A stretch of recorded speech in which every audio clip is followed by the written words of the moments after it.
Hello friends, welcome back to my channel Ridisha's paradise. তোমাদের স্বাগত জানাই একটা নতুন ব্লগে। তো এটা হচ্ছে আমার দিদির বিয়ে, আর তাই জন্যই আমাদের ঘরটা লাইট দিয়ে সাজানো। আর কালকে যেহেতু আমাদের সঙ্গীত আছে, তাই জন্যে আমরা আজকে নাচ প্র্যাকটিস করছিলাম। তোমরা নিশ্চয়ই ভাবছো আমাদের সঙ্গীত কেন হবে, যেহেতু আমার জেম্মা মারওয়ারি, তাই জন্যে আমরা সবাই মিলে প্র্যাকটিস করছিলাম। আমি, জিয়া, মনু দিদি আর মাম্মি মিলে। আর জানো তো, সবাই বলে কিছু ভালো কাজ করার আগে শ্রী তৈরি করতে হয়, আর এই শ্রীটা আমার মা তৈরি করছিল। এই শ্রীটা কিন্তু খুব ভালো ছিল আর খুব কালারফুল টার্ন আউট হয়েছিল। যেহেতু আমার জিজুও মারওয়ারি, তাই জন্যে বেশিরভাগ রিচুয়ালস মারওয়ারিদের হিসাবেই হয়েছিল। দেখো শ্রীটা কেরাম তৈরি হয়েছে, খুব সুন্দর হয়েছে না? এরপর শ্রীটা হওয়ার পর এখানে সর্ষের তেল দিয়ে মা এটাকে নিয়ে গেল ওই বাড়িতে, মানে আর কি আমার জেম্মার বাড়িতে। আর এখানে জিয়ার কাজ ছিল শঙ্খ বাজানো, তাই জন্য জিয়া এত জোরে শঙ্খ বাজাচ্ছিল কি আর বলবো। আজকে হলো 21শে নভেম্বর, মানে আমার দিদির মেহেন্দি আর সঙ্গীত। আর জানো তো, আজকে সকাল সকালে ফটোগ্রাফাররা চলে এসেছিল। আসলে এই ফটোগুলো তোলা হয়েছে কারণ বিয়ের দিনকে ফটো না তুললে এই স্মৃতিগুলো আর থাকবে না। আর এই স্মৃতিগুলো থাকলে আমরা এই দিনটাকে আবার মনে করতে পারবো।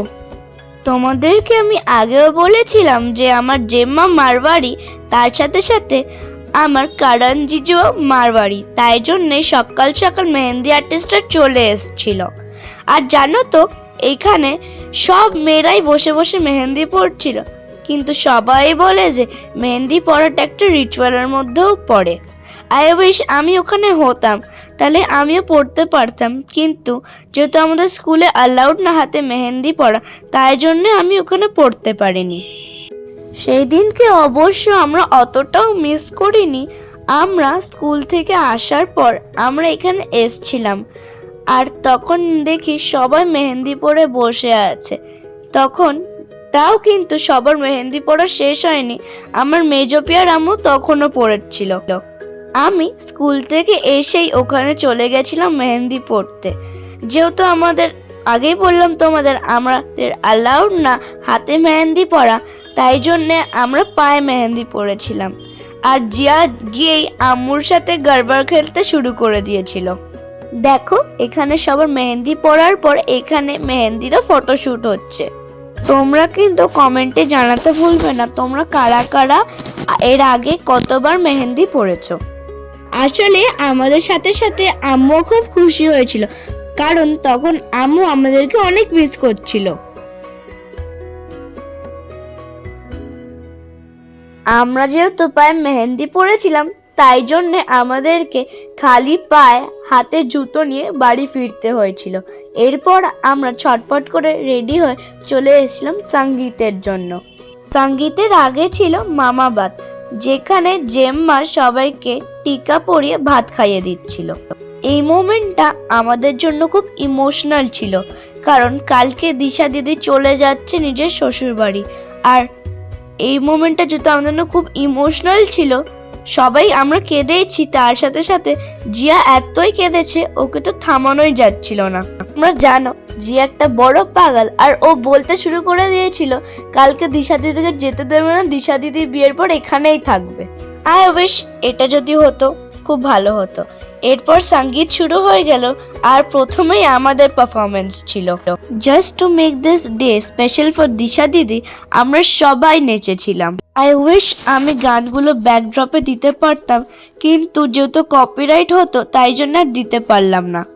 এই দিনটার জন্য আমরা অনেক প্র্যাকটিস করেছিলাম আর অনেক ওয়েট করেছিলাম, আর আমাদের পারফরমেন্সগুলো খুব ভালো এসছে। আজকের দিনে একজন একজন করে সবাই পারফর্ম করেছিল। আমার আম্মু নাচতে না জানলেও কিন্তু শুধু দিশা দিদির জন্য নেচেছিল। আর জানো তো, দিশা দিদির মামি আমরা যখন নাচছিলাম আমাদের সবার মাথার ওপর থেকে টাকা ঘুরিয়ে ঘুরিয়ে জেম্মাকে দিচ্ছিল। সবার নাচ শেষ হলে কি হবে, আমার বোনকে স্টেজ থেকে কে নামাবে, আর লাস্টে আমরা সবাই মিলে নাচ করলাম। এই দিনটায় আমরা এত মজা করেছি, এই দিনটা আমার স্মৃতির খাতায় সারা জীবন থেকে যাবে।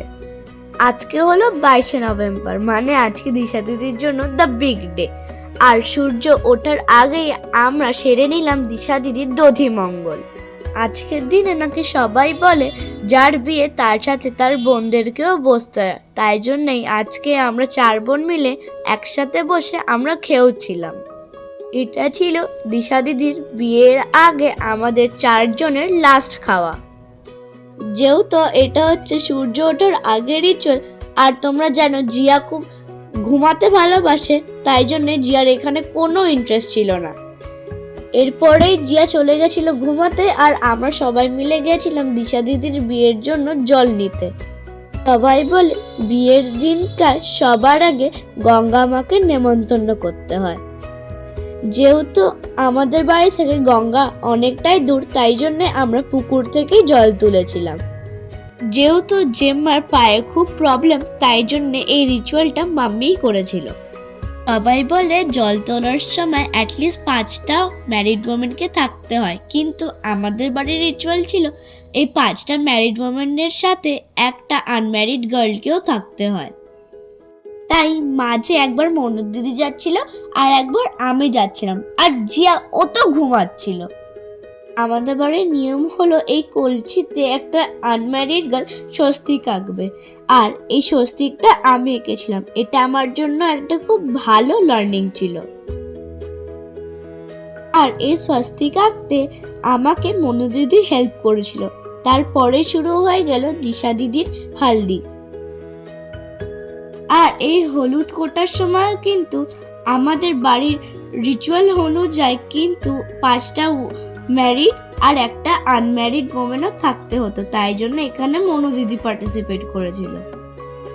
দিশা দিদির বিয়েটা কিন্তু খুব মজাদার ছিল, কারণ এটা ছিল একটা ইন্টারকাস্ট ম্যারেজ। একদিকে গতকাল আমরা যেরকম মেহেন্দি আর সঙ্গীত সেলিব্রেট করেছিলাম, আর আজকে আমরা আমাদের বাড়ির হিসাবে আমরা দধিমঙ্গল আর হলদি সেলিব্রেট করেছিলাম।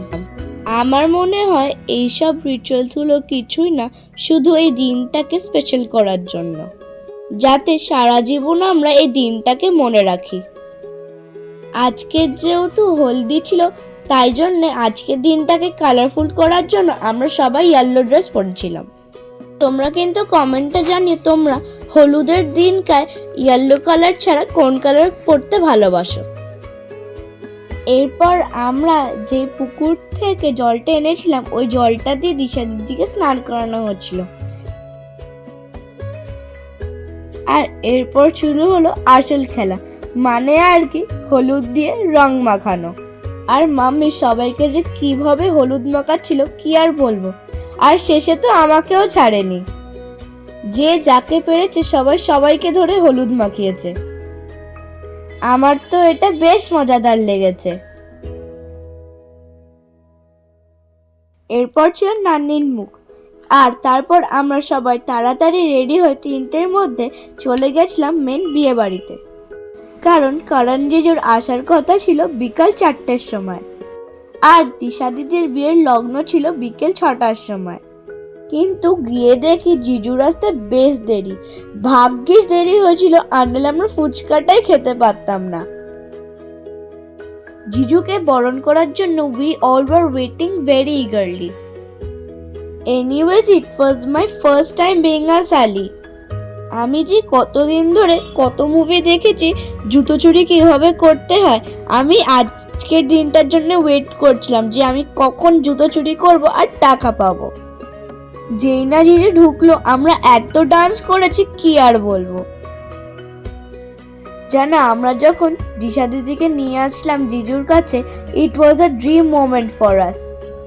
আমরা অনেক মাস ধরে ওয়েট করছিলাম আজকের দিনের জন্য, আর এটা একটা ফেয়ার ডিটেলের মতন টার্ন আউট হয়েছিল। আমাদের জন্য এই মোমেন্টটা ভালো হলেও কিন্তু আমার ভাইদের জন্য কিন্তু এটা খুব টাফ মোমেন্ট ছিল, কারণ দিশা দিদির ওয়েট আর দিশা দিদির লেহেঙ্গার ওয়েটটাও কিন্তু ওদের নিতে হয়েছিল। এই মোমেন্টটা এত সুন্দর ছিল, আই উইশ আমি তোমাদেরকে ব্যাকগ্রাউন্ড মিউজিকটা শেয়ার করতে পারতাম, কিন্তু পারলাম না, কারণ করলে কপিরাইট হয়ে যেত। ওই যে তোমাদেরকে আগেই বলেছিলাম, আমি যদি ব্যাকগ্রাউন্ড মিউজিকটা দিতাম তাহলে আমার ভিডিওগুলো কপিরাইট হয়ে যেত আর আমি তোমাদের সাথে ভিডিও শেয়ার করতে পারতাম না।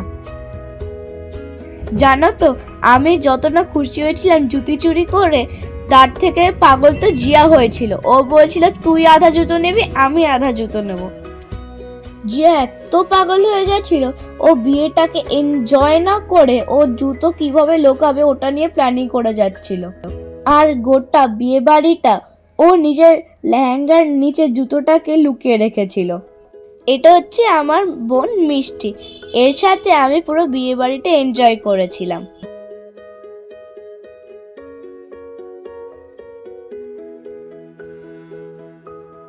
এরপর যেই দিশা দিদির বিয়েটা শেষ হলো, আমরা চলে গেলাম জিজুর কাছে আমরা যে জুতো চুরি করেছিলাম ওইটার অ্যামাউন্ট ফিক্স করতে।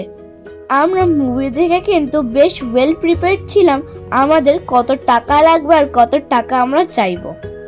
কিন্তু আমাদের জিজু কোনো অংশের কম না, টাকা দেওয়ার আগে আমাদের থেকে নিজের হাত পা দাবানোর চেষ্টা করছিল। কি আর হবে, সবাইকে খুশি রাখতে হবে, তাই জন্যে আমরা নিজেদের টাকাও পেলাম আর জিজুর কথাটাও রাখলাম। একদিকে ছিলাম আমরা 4 শালি আর একদিকে ছিল আমাদের বেচারা জিজু, সে আর না দিয়ে যায় কোথায়। আর এরপরেই ছিল সেই টাফ টাইম দিশা দিদিকে বিদায় জানানোর। আই উইশ দিশা দিদি অ্যান্ড জিজু আ হ্যাপি ম্যারিড লাইফ। তো আজকের জন্য এইটুকুই। আর হ্যাঁ, আমি কিন্তু খুব তাড়াতাড়ি নিয়ে চলে এসেছি আমার winter blogs. Don't forget to like, subscribe and share. Bye by.